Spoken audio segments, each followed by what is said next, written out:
Hi, Mike and Stephanie.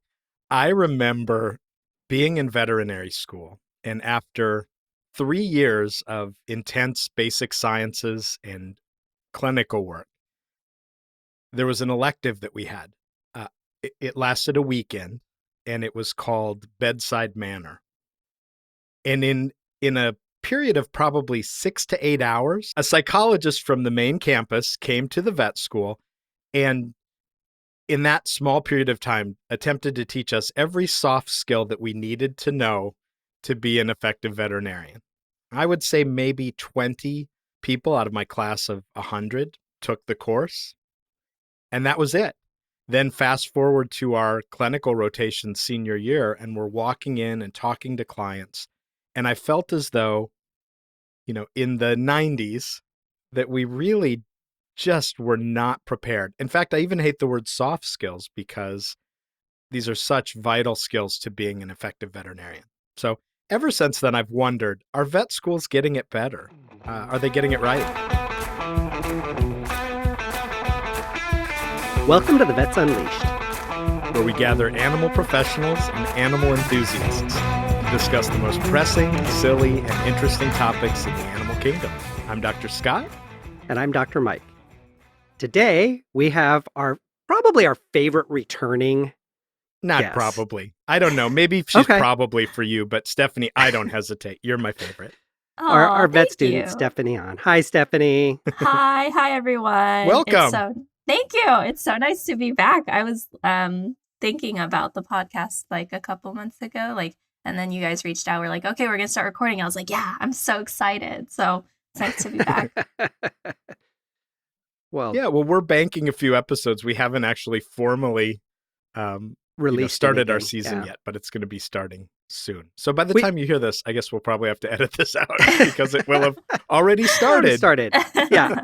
We couldn't start without catching up with you, Stephanie. No. So tell everybody where you are and where you are in your journey right now. Just remind everybody.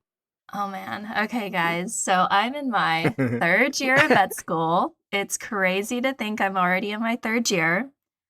I have done 2 surgeries. So we had our practice surgery. So I did a dog neuter and a cat spay.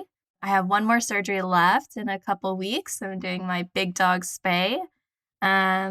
I'm still in classes, so I'm learning more clinically relevant things. I have lots of tests. I don't think I've been so exhausted in my entire vet school career, which is hard. I'm even shocked that I'm saying that.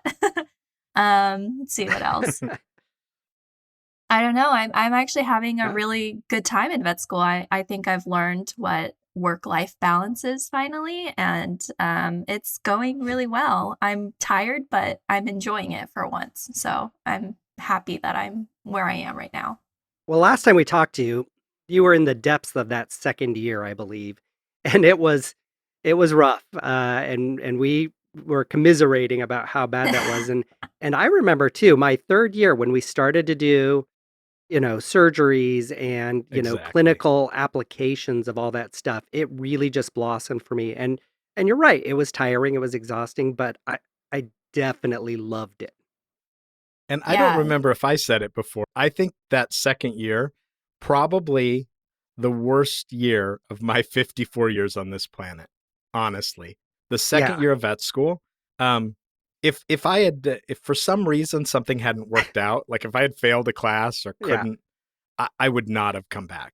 That's where I was at. And then it was when I got to your point, I was actually starting. Do you feel like you see the end? I think I'm scared to see the end at this point. I definitely see the end, but it's like now it's like I don't know, like a slow escalator, and I'm like slowly approaching it. And I'm getting more and more terrified because it's like I have to think about, well, first off, I have to go into clinics, and then I have to like learn to be a doctor and apply everything I've known and learned throughout my years of school. And then they kind of just like, you're like, okay, you graduate, go get a job, go do an internship, be yourself, be a doctor. And then like I'm still fighting like imposter syndrome and all of that stuff every day. But I'm excited, but it's like a slow, scary escalator ride. Ascent. Yeah, for sure. I like that analogy because, ultimately you're going to end up at the top, Yeah. No, it's And like not a control roller of your career. coaster where you dive off the end. Exactly. It's an not like escalator. a fast descent.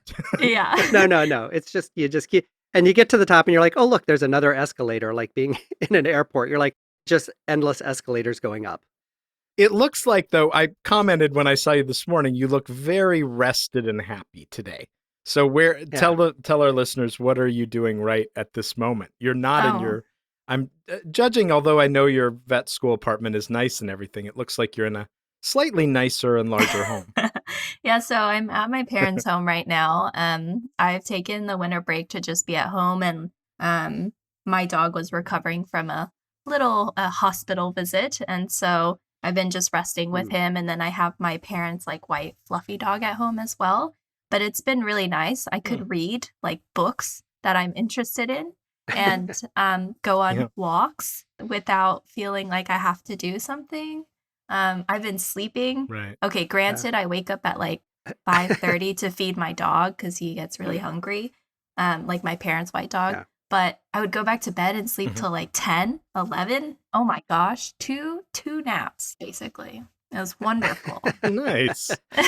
Catching up on all that. Yeah. Exactly. One thing, unless you choose an internship, I remember going into my first practice and even working a significant amount, I had far more free time than I ever did in vet school. It was, just like you said, to have time to just read for pleasure.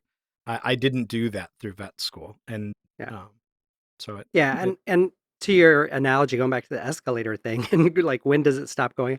It never really stops. You just start to enjoy the ride more, I think. I like that. Okay. I can start to, and I'm starting to enjoy it now. So I think it's definitely getting better. Just, I'm like waiting. I think when school ends, it's going to be so much better because I won't have to keep studying, I'll be like, go to work, come home, maybe like take a nap or something, but I won't have this like ongoing feeling that I have to study for a test. So that's what I'm looking forward to. Right. You won't have to be putting in, 8 hours of studying. It'll be a little bit of studying here and there. Well, I mean, even sorry, but I don't study 8 hours. It's closer to like maybe 1 to 2 every other day. And I'm doing just fine. Like I'm actually learning a lot better because I think I'm giving my brain a break and then like coming back to the material, like I give myself a break enough that like my brain resets and then I just absorb things better. So I wouldn't say 8 hours, but 1 to 2. Okay, good. I was probably very similar, an hour or two every other night. And I worked over the weekends just like you. So I would take the weekends off. And I found the biggest thing for me was going to class. Back in my day, we didn't have recorded lectures. So if you missed the lecture, you missed it. All you had to catch up with were, other people's notes.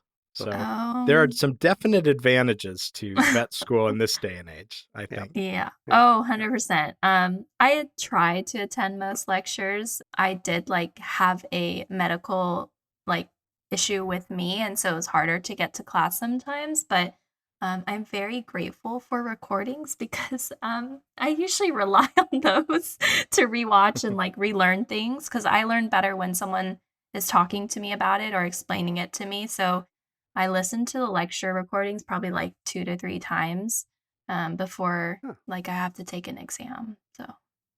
Well, Mike, we're so excited to have Stephanie on that we forgot to introduce our episode cocktail, which is, I chose this because Mike and I are both in our ski gear and headed to Park City for a long weekend of skiing. So we have the Sapphire Alpine cocktail, which is a combination of what I had left in my cabinet.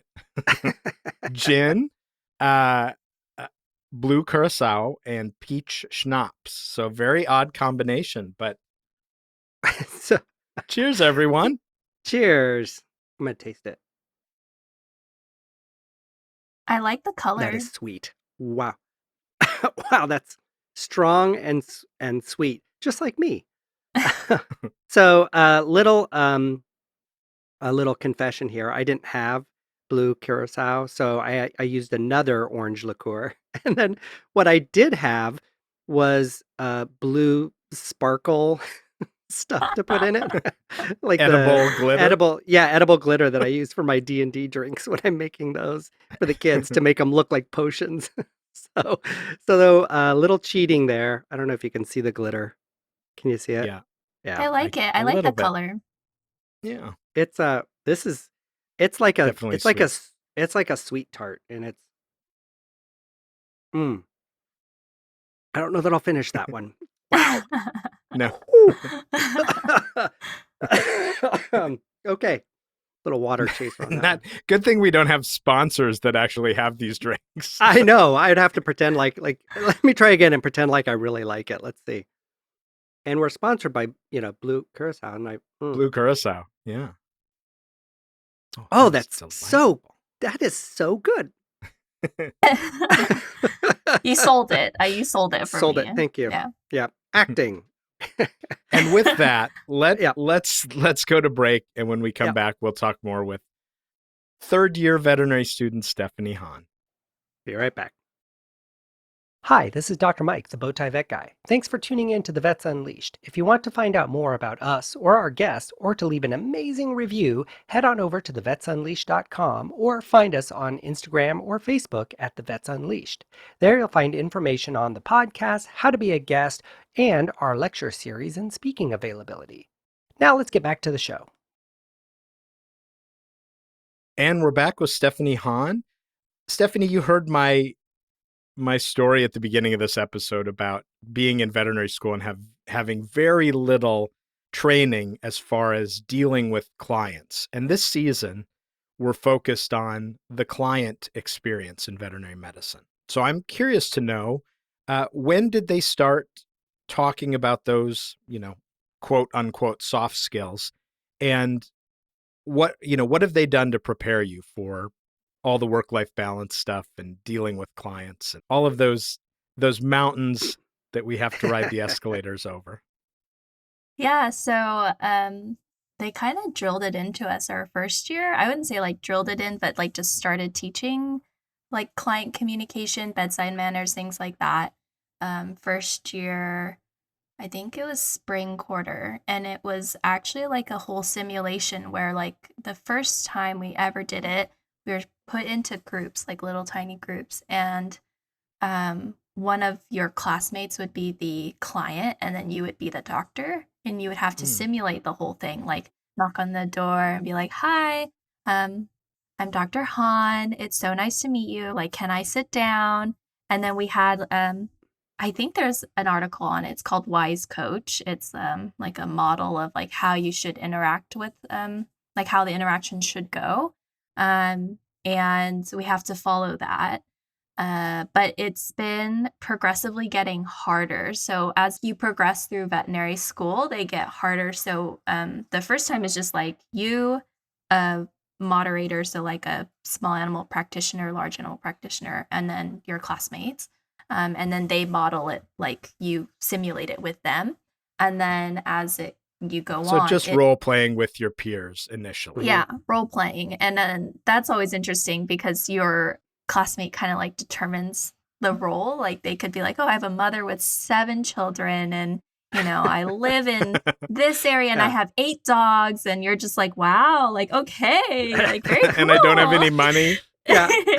And then as the years go on, it becomes like a real actor. Like they bring in actors to become the client, so that way we don't know what to expect, and that maybe it puts us in that uncomfortable zone, because sometimes when it's our classmates, we're kind of like, oh, like we know who they are and it's okay, but then the conversations are different because it starts becoming more of like a we had a euthanasia one where we had to go through the process of euthanasia, or at least bring it up in the conversation, like even though that's not what the client had like picked in the end, it was still like you had to bring it up as an option. And then we just finished our client simulation labs this past fall, and the last one was like a not nice client. So they could be angry, skeptical, a runaway client, or just like very emotional. And so we had to kind of, we didn't know what we were getting. So as soon as we walked in, we had to be like, "Hi, like how are you doing? Like, it's hard though, right? Because like you're not supposed to be all smiley when it's such a big like topic to talk about, or like if the topic is not the happiest. And like that was my issue, is like I would walk in, I'm like, oh my gosh, hi, how are you? Like, I'm sorry your dog is dying, but I'm Yeah. here. Like, it was really hard for me to not smile. Yeah. I'm trying to just tone down like my my facial expressions, because I think like when I'm smiling, like maybe it'll make them feel more like comfortable around me. But what I didn't realize is sometimes that like it can be a little off-putting, especially when their pet is like in emergency, and then like I'm there just being like happy and cheering, be like, hello, like what's going on? Like, how's your day? Right. So, Yeah. Yeah. Yeah. And Which client did you have? yeah. oh, I had a runaway client, and I think I did a pretty good job. She was talking a lot, so it was hard to get like my voice in there. But when she had a break, I would kind of like reel her in. I'm like, hold on, we have to like go through what we're gonna do, what happened already. Like, I need to set a structure. Mhm. And so I think I ended up doing pretty well. But there were like some actors that, like, my classmates got, and I was like, "Oh my gosh," like, wow, I don't know if, like, how I would handle that, because I don't even Right. think they could get a word in. Like, mine had a break. She was like, Yeah. "Okay, I'm done talking." Yeah, and I think sometimes you'll get, like, people that will be, like, over the top on the acting and, like, not having an actual interaction, and in the real world, you do have those run-on people that just keep going and going and going, and I actually find those people exhausting. That's really hard for me because I love to have that conversation. And so, uh, you know, but in real life, that people breathe, so they take a breath, and you can usually, stop them and reel it back in. And the same with, I think, you're smiling and that kind of happiness, but a lot of times, when you go in, if it's gonna be if it's a bad situation or not. I mean, even just you get the signalment, it's a, 18-year-old dog having trouble walking. Sometimes it'll say quality of life discussion, sometimes it won't, but going in there that this might not be a happy thing, Yeah. even from just the one sentence. And so you can learn to sort of temper things that, you go in and you assess the situation right away. I think I've learned a lot, like, after that time I heard the comment, like, "Oh, you kinda seemed, like, too cheery walking in." Mhm. I was like, "Oh, like, I don't wanna seem too Right. cheery, like, I know it's a serious situation." And thankfully, like, I work ER on the weekends, and so I've kinda had the weekends to practice when I talk to clients and, like, gain, like, a really brief history. It's been a good time to, like, practice, like, okay, it says they're here for vomiting and diarrhea, so I don't have to be like, I mean, it's still vomiting and diarrhea, but I don't have to be as, like, serious and, like, like, scary or intimidating. But, like, when it's something like, a down dog, or something where it's like client doesn't know what's happening, like, I've learned to, like, oh my gosh, Yeah. hi. I don't do that Yeah. anymore. Like, I'm very like, Yeah. oh, Right. hi, like, I'm Stephanie. It's nice to meet you. Like, tell me what happened. And so Yeah. it's definitely better. But I will say that one time they were like, yeah, you walked in a little bit happy. And I was like, oh, oops. Yeah. That is a mistake that I made with real clients. I didn't get the opportunity to role play in school. And so, uh, yeah, I think I learned for all those clients in the real world how to do it. And I think I find, as a smiler, you probably notice the same thing, that um, there's still things you can have. There's like a happy smile, and then there's like a pleasant, welcoming smile, just a calming, welcoming smile. And so sometimes, even if I knew it was a euthanasia, and the whole family was there or people were attached, just to walk in, I mean, not frowning or acting like it was going to be this horrible thing, but with a gentle smile, and then immediately address the animal and say something like, "Oh, what a handsome guy," or "What a good-looking cat," something like that. I mean, Yeah. how wonderful that you had the opportunity to practice. Yeah, it's been really nice. And I think like the one big takeaway is that like every client is just different. Like, we had a huge conversation about like, can you like put your hand on the client? Like, is touching okay? And like like everyone was like, it just depends on the situation. Like if you're a general practitioner and it's like maybe someone that you've seen quite often, like they were like, I don't think it's a bad thing. But if you're working in emergency and you don't really know them or they feel too tense, like maybe don't touch them. Like don't put a hand on their shoulder or like, things like that. And so I've kind of had to like realize like, I mean, and thankfully I have the weekends to like talk to clients and like work on that. But like had to realize that not everyone is the same and everyone has different opinions on how you should act towards them and what you should do, what you should say. Like I had someone who came in during ER, they were doing a euthanasia, and I did like a small soft smile and they were like making jokes and like trying to make me laugh, and I was like, oh, like this is like different. And then they told me later after everything had happened, they said, oh, like um I'm not trying to be insensitive. It's just like in sad Yeah. situations, like I Yeah. try to bring out the happiness, and like you smiling and laughing at me like really helped me get through it. And I was like, oh, okay, like that's very interesting. I Yeah. didn't expect Yeah. that. So it's been quite, it's just Yeah. realizing that everyone's different. So And I think it's great that you're getting a chance to practice these things and see Mhm. what works and what doesn't, and actually put in your mind what is actually going on when you're talking to clients, right? So for Scott and I think a lot of it was trial and error, and you didn't get always get feedback to know if you did a good job or not. And we didn't know what some of these techniques were even called. And now being able to put a name to something such as leading or following or matching, all of those techniques, you can actually think about, okay, this might be a good chance to do this, matching what they're doing and then leading them into a more relaxed state or whatever. Um, you stop thinking about it after time, but it's good to have those in your head. Do you find that the more you practice it, the more you start actually thinking about what's happening with your interactions as well? yeah, so I've just like every time, so my job in ER is like a student technician, is like I have to go triage the patient, but I have to talk to the client obviously and just like double check phone numbers and kind of get like a very brief history. Because we have fourth year students that will then go back and like ask them more detailed questions. But my like goal is to figure out what are they doing here. But I've realized it makes a huge difference because when I first started, I was just like, hi, I need like you're here in ER. Is this Fluffy? Great. Fluffy, what's going on with Fluffy? And it was very like maybe a little shorter and like more direct.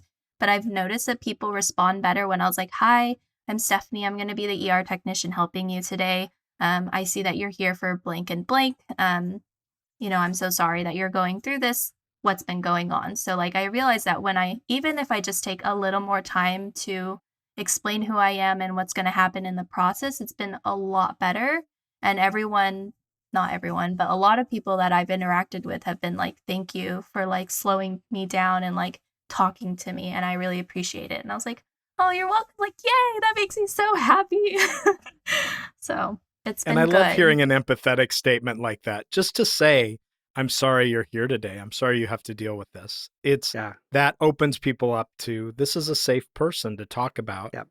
If I'm a little frustrated, she's going to understand because she sees people in my situation every day.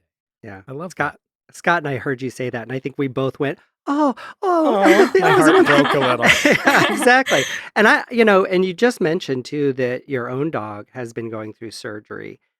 So having a little bit of training um, with client relations and client communications, and then being a client after having that, did you notice anything different? What was your experience with that? Yeah, so Mac has been in the hospital 3 times this past year. Starting in May, he had a prophylactic laparoscopic gastropexy done because he was having bloating episodes. And as a vet student and a very worried dog mom, I was like, oh my gosh, GDV, it's gonna happen. And so I got him into surgery, and I had a fourth year student handling the case, and she was very sweet, very kind.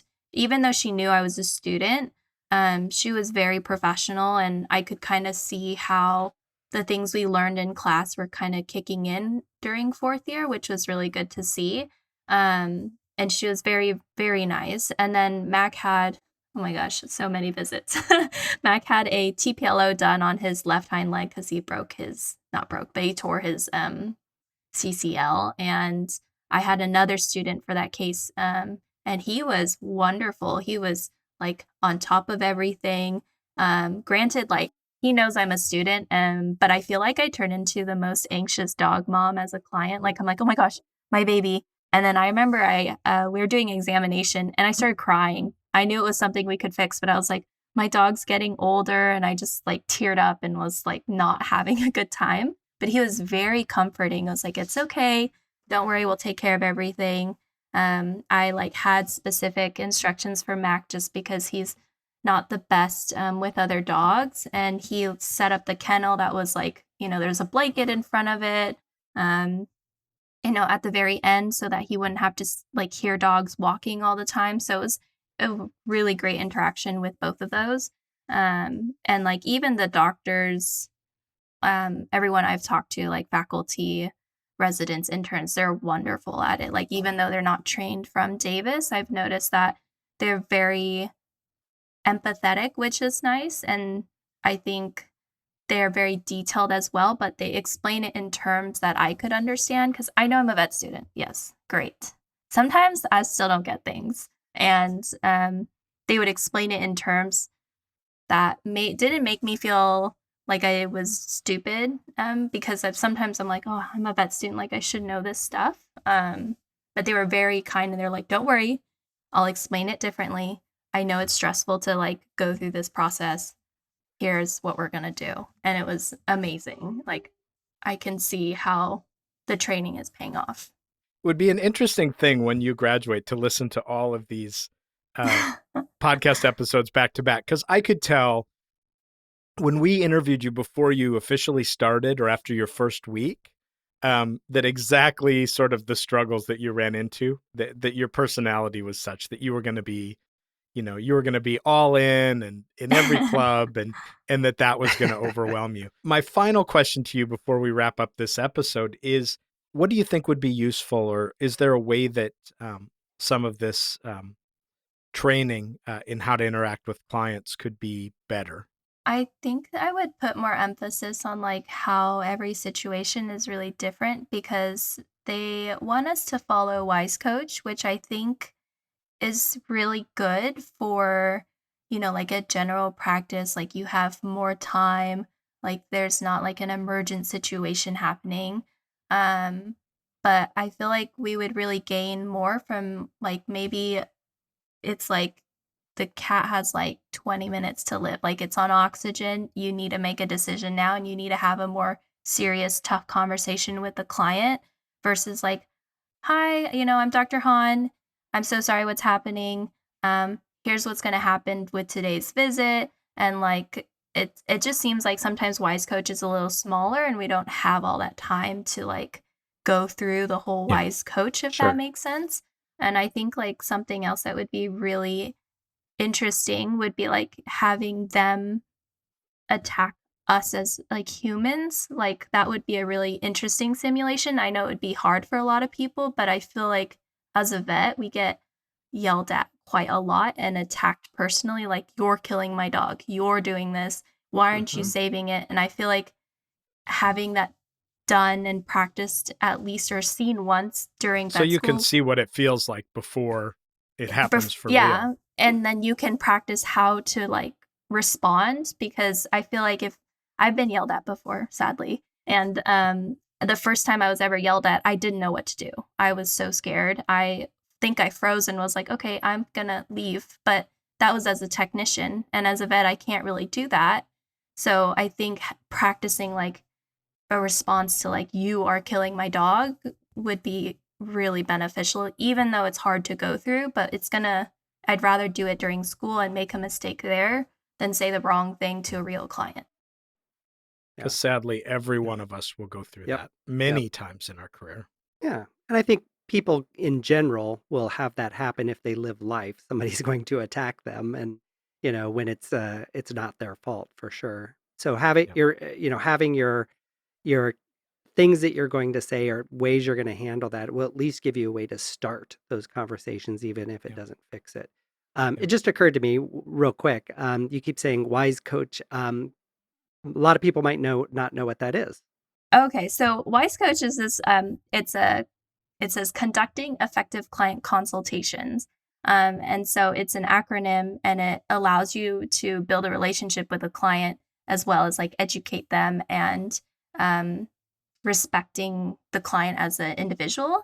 And so the WISE Coach stands for W is welcome the client and patient. So you know your introduction. I is for investigating history. So like what brings you in today? And that really focuses on like open-ended questions. And then the S is summarizing information. So it's like, okay, so I heard this is what happened. I want to make sure this information is correct. And then also go into like, next, I want to go into blank.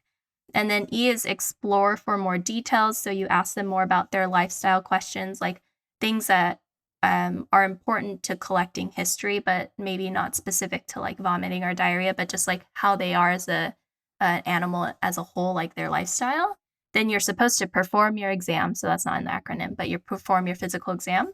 And then the coach part is convey exam findings and your thoughts. O is outline a plan.